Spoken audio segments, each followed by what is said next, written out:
Simplemente no lo vi. No sé por qué, simplemente no lo vi. Iba manejando mi camión por un camino de tierra.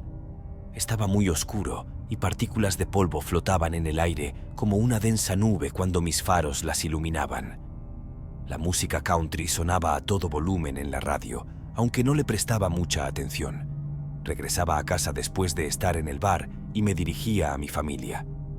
Tal vez estaba ebrio, tal vez no lo sé. Todo lo que sé es que de repente mi tranquilo viaje terminó cuando un niño, que no podía tener más de 5 años, chocó con el frente de mi camión y luego se deslizó por la carretera. Me quedé en mi camión, aturdido. Al principio, mi mente no podía procesar lo que acababa de suceder.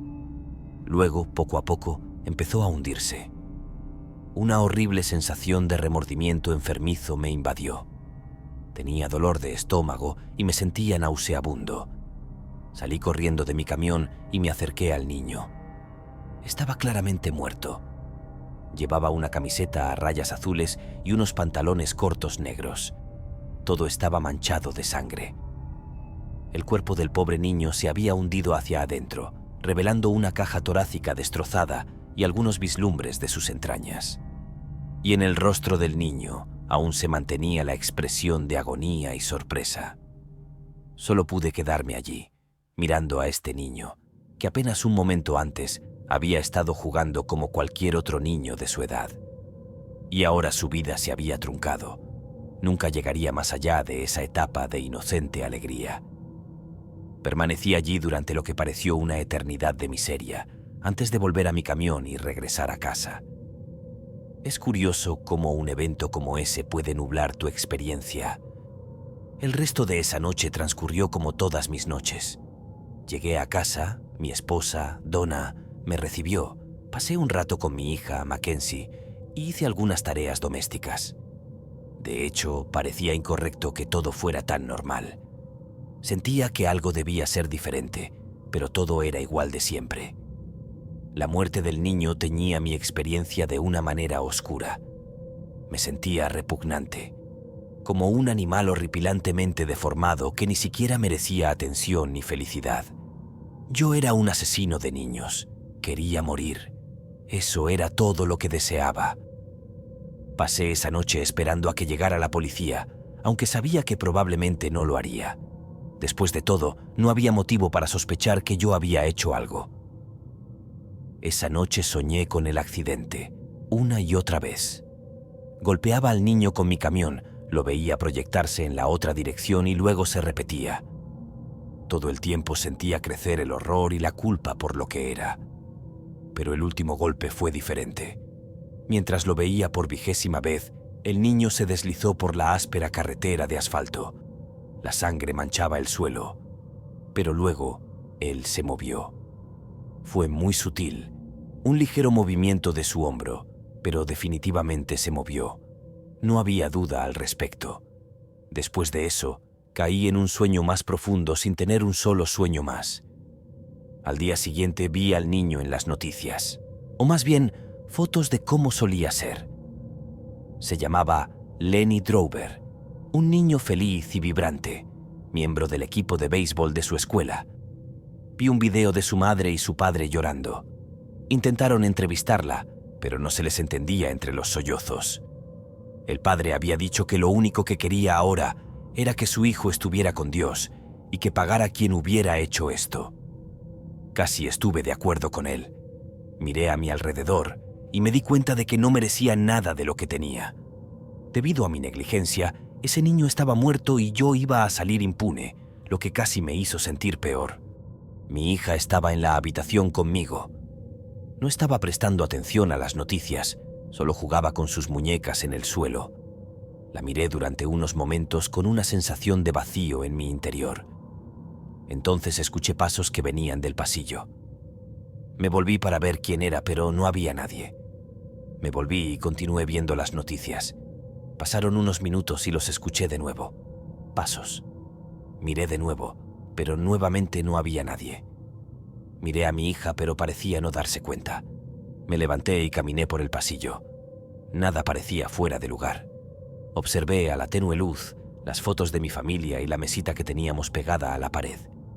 Fue entonces cuando noté que la planta en maceta que teníamos estaba volcada, derramando su contenido en el suelo. «Oh, no me lo puedo creer», dije.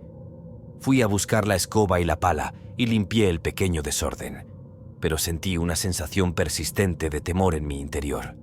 Por más que lo intentara, no podía explicar los pasos.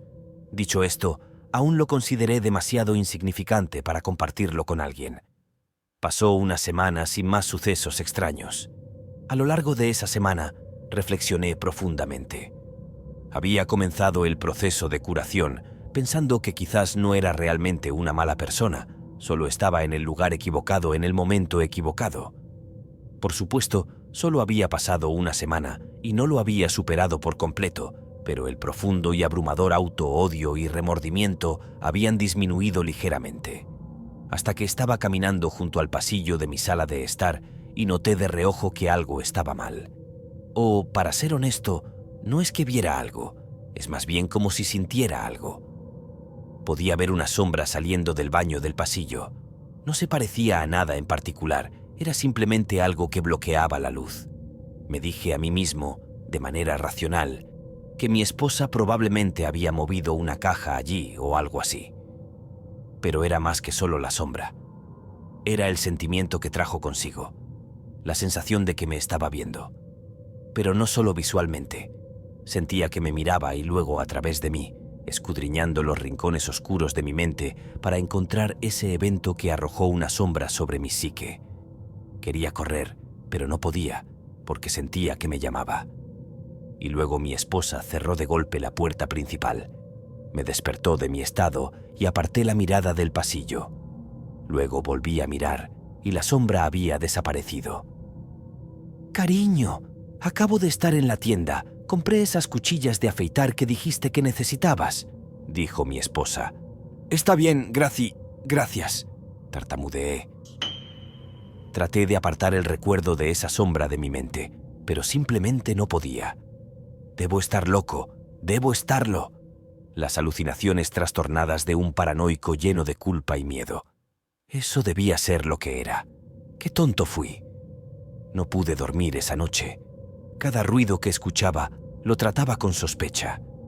Desde el aire acondicionado hasta el hielo en el refrigerador, pasando por los pitidos de la lavadora. Apenas pude dormir 2 horas. Pasaron los días, pero la culpa regresó con fuerza. Mi esposa me preguntó repetidamente si algo andaba mal, y yo siempre inventaba alguna historia. Pero en lo más profundo de mi ser, sentía que ni siquiera debería existir. Estaba viendo las noticias de nuevo un día, y estaban hablando una vez más sobre el niño. Observaba con atención lo que estaba sucediendo y casi comencé a llorar. Luego mostraron una imagen del niño sonriendo en la pantalla. Entonces, algo extraño sucedió. Los pájaros dejaron de cantar afuera y el automóvil que pasaba frente a mi ventana se detuvo. Luego, la imagen de la sonrisa del niño comenzó a convertirse lentamente en un ceño fruncido. Mi visión en la periferia se volvió oscura y quedé atrapado con una visión en túnel en el niño sin poder apartar la mirada. La sonrisa del niño se convirtió en una expresión de tristeza y luego en una de agonía, mientras su rostro empezaba a pudrirse. Empezó a gritar. Fue más fuerte que cualquier cosa que hubiera escuchado en mi vida. Comenzó a un volumen normal y aumentó en magnitud con cada momento que pasaba. Su piel se volvió morada y luego negra a medida que comenzó a desprenderse, revelando los músculos faciales.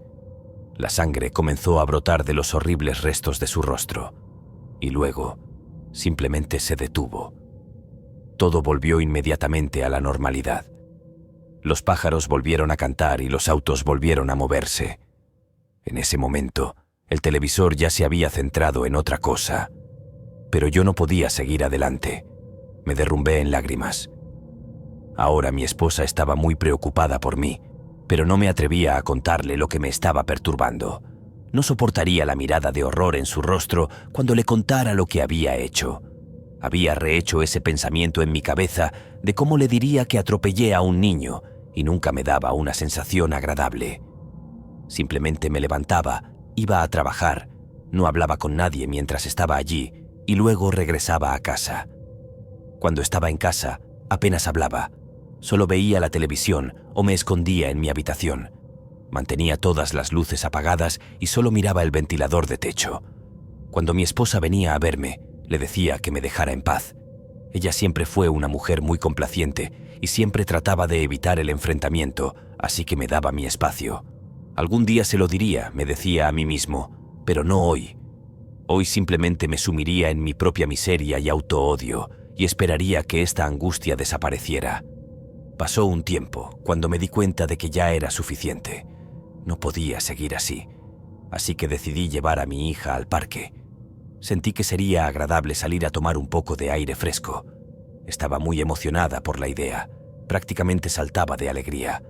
También creía que podría ser porque los dos no habíamos tenido un tiempo de calidad, padre e hija, en mucho tiempo, debido a mi estado de ánimo miserable. Así que subimos al camión y fuimos al parque.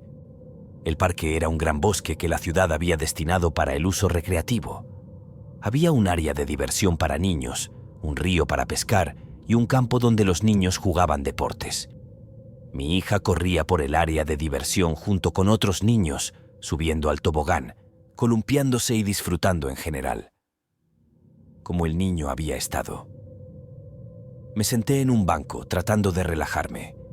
Había algunos otros padres a mi alrededor y hablé con uno de ellos durante unos minutos. Lo estaba pasando bien, hasta que escuché a un grupo de padres hablar sobre el niño. Dicen que ni siquiera podías reconocerlo. Ha pasado tanto tiempo y no han podido encontrar a quien lo hizo. Yo digo que es un fracaso de la policía. Deberían estar haciendo más para atrapar a ese bastardo, dijo uno de ellos. Lo sé, ¿verdad? Merecen pagar por lo que hicieron, dijo otro. Traté de ignorarlos, pero no pude. Aparté la mirada de donde estaban y me tapé los oídos. Logré bloquear todo el ruido. Después de unos segundos, me quité las manos de los oídos, pero todavía no había ruido. Pero la sensación de la sombra había regresado, como si algo pudiera ver dentro de mí. Miré hacia el área de diversión y parado detrás de los columpios estaba el niño. Me miraba fijamente. Me levanté del banco y lo miré directamente. Luego, desde detrás de un tobogán, apareció el mismo niño, y luego otro apareció junto al gimnasio de juegos, y luego más, y más, y más. Llamé a mi hija y corrió hacia mí. Estaba confundida y molesta por tener que irnos. Seguía rogándome que la dejara quedarse. «Cállate ahora mismo», le dije. Me miró asombrada y luego comenzó a sollozar en silencio. Los otros padres nos estaban mirando ahora, y los niños también. De hecho, se estaban riendo de mí. Corrí a mi coche con mi hija cerca de mí y nos fuimos directamente a casa. Mi esposa trató de hablar conmigo, pero simplemente la ignoré. Corrí a mi habitación, cerré la puerta y me tapé con las mantas como un niño asustado. Estuve así durante mucho tiempo. Eventualmente le dije a mi esposa que podía entrar e intentó reconfortarme. Pero nada de lo que dijo me ayudó. Ya no podía distinguir lo que estaba ocurriendo. Me sentía como un astronauta perdido en el espacio, completamente aislado del mundo. Ya no sabía qué era real. Pensé que estaba perdiendo la razón, que la culpa y la paranoia habían corrompido mi mente e infectado mi alma. Un castigo justo para un asesino de niños, me decía a mí mismo. Pero entonces, tal vez no estaba loco. Tal vez el espíritu de ese niño me estaba aterrorizando por el mal que le había hecho. O tal vez algo más oscuro. Y fue entonces cuando volvió la sensación de la sombra. La sensación de que alguien caminaba por mi mente, leyéndome como un libro, pero también la sensación de que estaba siendo convocado. Mitad por elección y mitad por orden, me levanté de la cama y seguí la sensación. Me llevó a ese pasillo. Miré hacia afuera y lo vi de nuevo. La sombra en la puerta. La sensación se hizo más intensa y, a medida que me acercaba, crecía en intensidad. Me acerqué cada vez más a la luz del baño y a la oscuridad de la sombra. Llegué a menos de 1 metro de la puerta. Luego entré en la habitación. De pie ante mí había lo que solo puedo describir como un vacío. Sería un error decir que era negro o de algún color en absoluto. Era simplemente un lugar donde no había nada. Un vacío. Un vacío frío. Todas las paredes estaban cubiertas de sangre y sabía de quién era esa sangre. En más lugares de los que puedo contar, la palabra culpable había sido escrita con la sangre del niño muerto. En el suelo del baño había pedazos de su cuerpo muerto esparcidos por todas partes. Un brazo aquí, una pierna allá y una cantidad extraordinaria de otras partes. Estuve a punto de vomitar por el hedor. Sin embargo, mi atención pronto se centró en el vacío. Capturó mi mirada y no pude apartar la vista de él. La sensación de angustia y dolor era insoportable en este punto. Entonces habló. «¿Sabes lo que debes hacer?», dijo. Pero lo dijo con la voz del niño. «Lo sé», respondí. Y así mi baño estaba impecable. El vacío se había ido, al igual que las partes del cuerpo y la sangre. Y así, algo también me había abandonado. La tristeza se había ido, al igual que la culpa y la sensación de angustia. De hecho, no sentía nada, absolutamente nada, pero sabía lo que debía hacer. Así que voy a cometer suicidio. Tengo mi revólver en la mano, con una bala. No hay nada en este mundo para mí. No sé si estoy motivado por el espíritu de ese niño, el mandato de un demonio o las motivaciones de la locura, pero en este momento no me importa. ¿Cuál es la diferencia, después de todo, entre los fantasmas de los muertos y los fantasmas de la mente? Un final adecuado para un asesino. Algo me dice que ese niño está sonriendo en este momento.